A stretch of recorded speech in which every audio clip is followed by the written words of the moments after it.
Kita karena faktor budaya, jadi di Indonesia ini kan merokok is everywhere gitu ya. Sangat diberi privilege sekali teman-teman. Bahkan disupport ya. Iya, bahkan Disupport dengan ya itu dorongan-dorongan dari lu ngerokok dong. Asap itu mengandung besi ya, mengandung seng, tembaga ya. wah serius dong. Iya, logam-logam begitu loh. Wah. Kalau kita teman-teman tahu ya. Halo sahabat Kata Dokter, selamat datang lagi di podcast Kata Dokter. Gak ada tepuk tangan. Teman-teman, hari ini bagaimana puasanya? Apakah lancar? Hari ini buka dengan apa? Coba di komentar di bawah. Nanti sahur pakai apa juga coba dipikirkan dari sekarang sambil menonton podcast hari ini.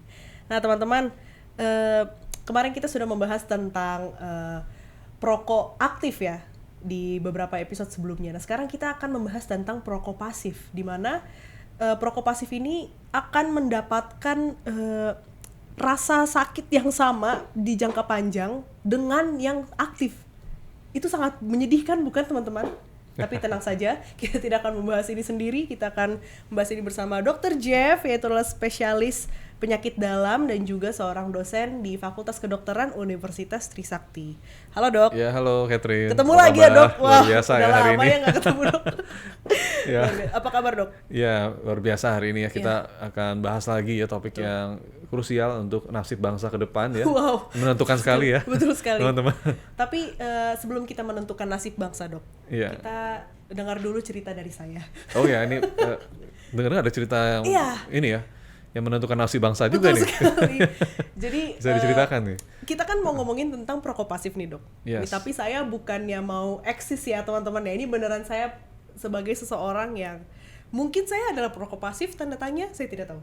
Oh. Jadi dulu itu ayah saya, sampai sekarang sih sebenarnya ayah saya merupakan seorang perokok. Ini kisah nyata ya? Kisah nyata tuh, okay. kisah Disclaimer. nyata di bawah sini, kisah nyata. Nah, dan ayah saya dulu merokok nonstop lah. Oke. Kemudian pada dulu waktu saya SD itu sering banget kita tuh jalan-jalan naik mobil gitu kan. Oh. Nah, ayah saya tuh sambil ngerokok dong. Ya, walaupun ya saat itu mikirnya juga ya udah bapak saya ngerokok, ya udah gitu kan. Ternyata waktu SD entah kelas 5 atau kelas 6 tuh saya batuk-batuk dong. Batuk-batuk kan. Nah, saya tuh mikirnya batuk-batuk kayak ya udah batuk aja, anak kecil batuk gitu loh. Tapi itu batuknya saya inget banget itu sangat menyakitkan dok. Okay. Karena saya sampai nggak bisa, bukan saya nggak bisa ngomong sih, kayak kalau ngomong tuh nggak bisa saking sereknya gitu. Itu saat itu saya merasakan, saya inget sekali. Saya pengen main bersama teman saya tapi saya diketawain karena suara saya seret karena saya batuk-batuk itu. Kemudian ya udah saya nggak mikirin apa-apa dan segala macam. Kemudian saya beranjak dewasa, ya kan? Saya beranjak dewasa dan saya apply for jobs gitu kan, kayak ke sini gitu. Nah, ada salah satu perusahaan yang mengharuskan saya untuk screening kesehatan gitu loh, dok. Ronsen ya. Iya, ronsen dan segala macamnya, tes darah segala macam. Ternyata hasilnya di paru saya itu saya tulisannya itu post TB. Waduh. Post TB. Nah, saya tidak tahu apa itu post TB sih sebenarnya, cuman dokternya waktu itu kan bilang nih, ini anggap saja paru-paru saya ya teman-teman.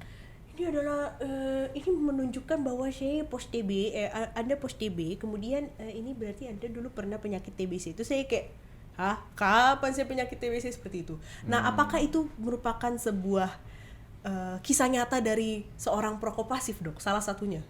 Iya, bisa jadi ya. Banyak banget cerita-cerita seperti itu ya. Seperti Catherine itu banyak sekali dan sedihnya sebenarnya bukannya mengecilkan cerita Catherine ya, tapi banyak sekali yang berujung lebih tragis ya, ceritanya lebih menyedihkan, jadi tragedi. Yaitu di rumah sakit ya, banyak kalau teman-teman mampir gitu ya, rumah sakit yang khusus kanker gitu, banyak banget cerita-cerita seperti itu. Jadi seorang ibu gitu ya, atau tadi ya misalnya seorang anak, ayahnya atau pasangannya merokok, dan itu kan bertahun-tahun ya di rumah, di mobil, terus-menerus setiap hari, ujung-ujungnya katanya sih pasangannya merokok nih masih sehat-sehat aja katanya, tapi kita nggak tahu, belum diperiksa ya. Tapi dianya kena kanker.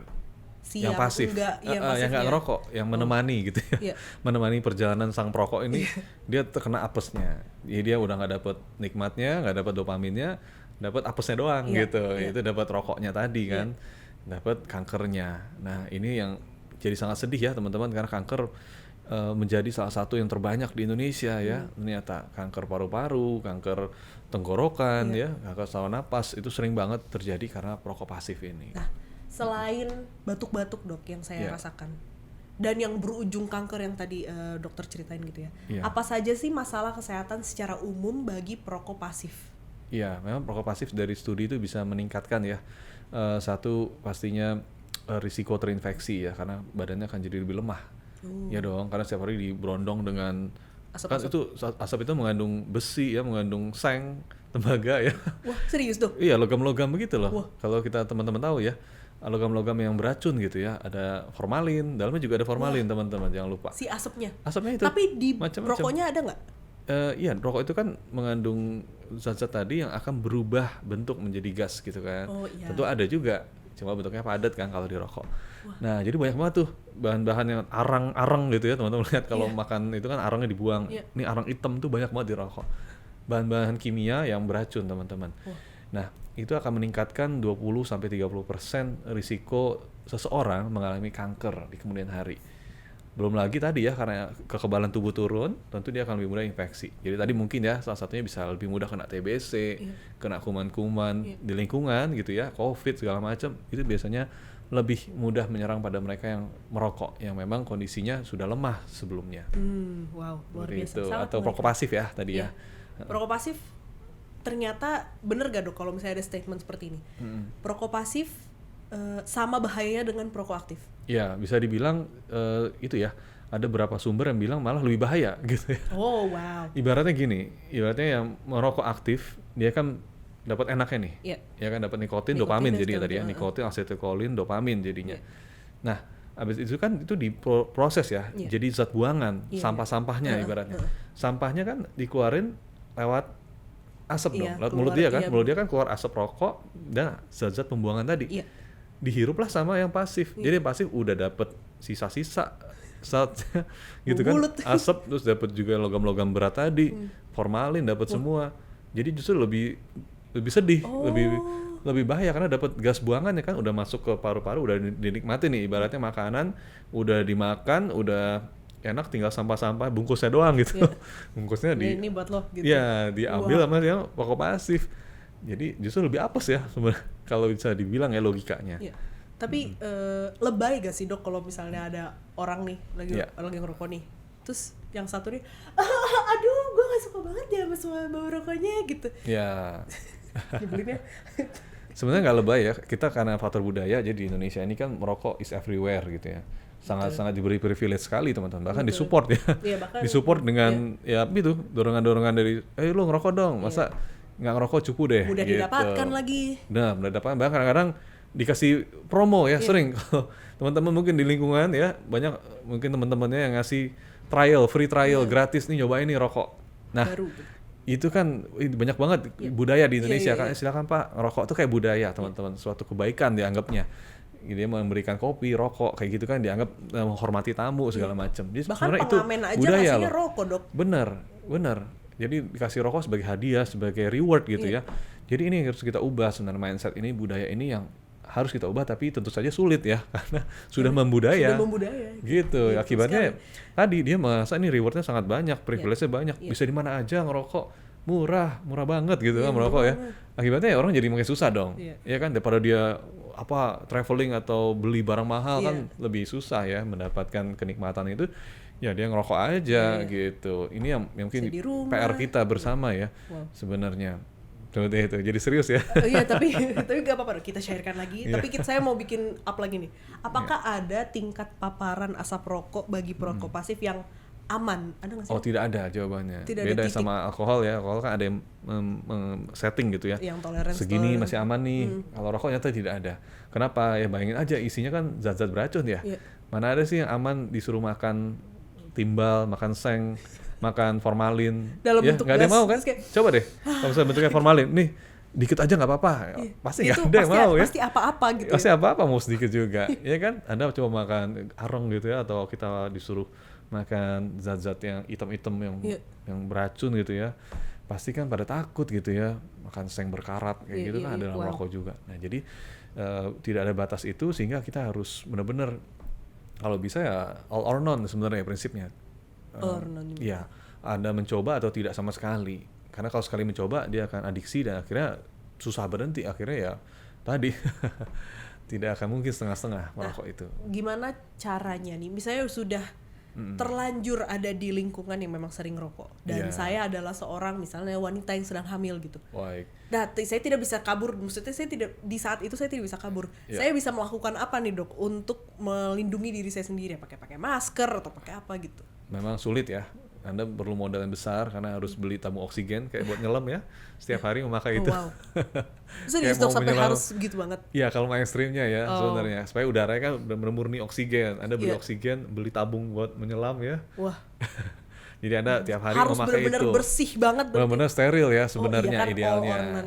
Atau Anda bikin ruangan sendiri gitu ya yang dikasih tirai yang anti asap gitu supaya nggak masuk, tapi itu kan butuh investasi yang besar dan tentu sulit ya untuk masyarakat kita melakukan itu.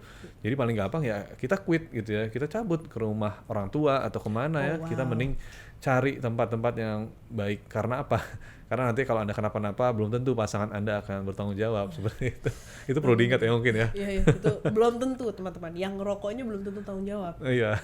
Mungkin dia masih sehat-sehat saja. Benar, kitanya ditinggal ya. Itu banyak kisah nyata ya. Ini biasanya kisah nyata. Jadi saya nggak mau teman-teman semua mengalami kejadian yang sama. Beda nggak sih dok perokok pasif yang memang menghirup rokok gitu sama orang yang di jalan macet-macetan dan nggak pakai masker, itu yang dihirup sama nggak dok? Bisa jadi sama karena kan asap rokok ini kan kita tahu ya, smoking is acceptable everywhere. Di Indonesia tuh smoking diberi privilege bisa di mana aja. Jadi bisa aja asap rokok yang tadi di jalan, asap yang di jalan gitu ya. Asap di jalan. Itu ada asap rokoknya, ada formalinnya, ada seng, ada zat-zat beracunnya tadi. Maksud saya dari kendaraan gitu dok? Dari kendaraan bisa jadi karena kendaraan itu kan banyak orang yang ngerokok di mobil ya. Nah, kan asapnya keluar melalui si knalpot itu juga, jadi satu. Atau dia buka jendela, itu juga kan bercampur di luar. Jadi justru lebih bahaya ya, karena double. Benar-benar tidak ada cara yang aman teman-teman sebenarnya. Kayak sudah benar-benar resiko hidup di perkotaan. Di negara yang smoking diberi privilege, itu Anda tidak bisa escape. Karena udara kan kemana-mana. Jadi sedihnya kita tinggal di negara yang tidak punya smoking area yang jelas, seperti itu memang. Sedih ya. Gitu. Sedih, saya juga jadi sedih dok. Saya jadi, bagaimana caranya saya tidak. Tapi ada nggak dok upaya yang dapat dilakukan oleh si perokok pasif agar misalnya dia memang mau gak mau ya setiap hari di kantor ada teman-teman ngerokok, terus di kafe juga teman-teman ngerokok gitu. Ada nggak sih treatment untuk dia sendiri membersihkan paru-paru? Ada nggak sih membersihkan paru-paru tuh? Sebenarnya itu ya untuk semacam cleansing gitu ya. Iya, cleansing. Memang banyak yang menawarkan ya teman-teman ya.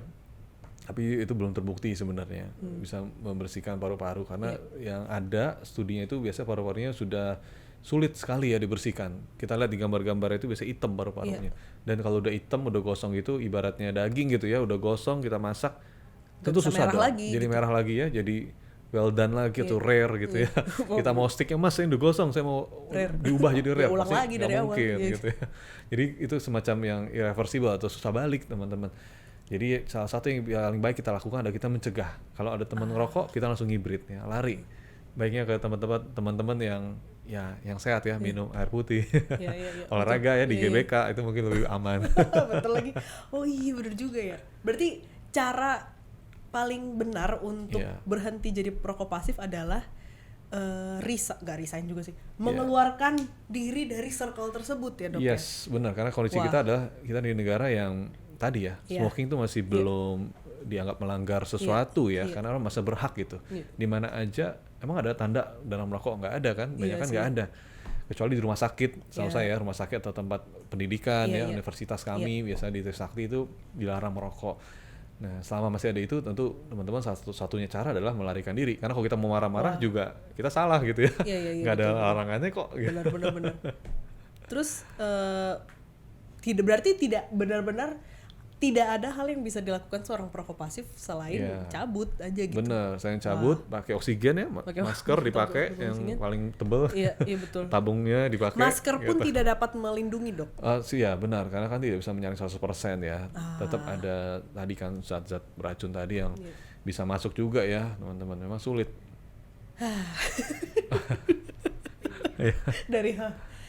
Sayang sekali teman-teman, memang kalau seorang perokok pasif ternyata setelah dibahas bermenit-menit nih memang lebih parah resikonya daripada perokok aktif ya. Karena ya kita nih sebagai yang pasif-pasif nih ya menerima buangan-buangannya saja gitu ya dok ya. Ya memang kan? Dari studi ada yang menyebutkan seperti itu ya, tapi ada juga yang bilang oh itu kok lebih sedikit, tapi sekali lagi ini kan sebenarnya sangat banyak faktor yang mempengaruhi tergantung dong jumlah rokoknya berapa, Anda posisi berapa deket, jadi banyak faktor, tapi tetap yang terbaik adalah kita menghindar ya. Iya menghindar teman-teman. Jadi kesimpulannya adalah tidak ada paru-paru yang bisa dibersihkan dari apapun ya teman-teman. Tidak ada jasa cuci paru-paru ya. Tidak ada jasa cuci paru-paru itu tidak ada teman-teman, karena ya seperti analogi steak tadi ya, kalau misalnya steak sudah gosong tidak bisa dibuat mateng lagi gitu, atau bahkan tidak bisa dibuat mentah lagi teman-teman. Jadi caranya adalah untuk berhenti menjadi perokok pasif adalah untuk tidak berdekatan dengan siapapun itu yang sedang merokok, dan untuk berhenti merokok adalah ya dengan cara berhenti merokok gitu ya dok ya. Tidak ada cara lain, ya udah berhenti aja gitu. Ya mungkin dengan bantuan juga ya, cari bantuan. Ada juga tadi obat-obatan ya, bisa pakai varenicline, bupropion tadi teman-teman bisa dapatkan biasanya di dokter ya. Ya harus dengan resep dokter ya teman-teman. Oh ya pasti, biasanya seperti itu. Tidak bisa di over the counter teman-teman. Iya, nanti jadi masalah baru ya. Iya kan? Kecanduan lagi. Wow, ternyata obat ada itu ya. Hal ini yang dapat membuat saya tidak ngerokok gitu teman-teman. Tidak boleh yang namanya menyalahgunakan atau menyalahartikan apapun itu yang sedang kita obrolin hari ini teman-teman ya.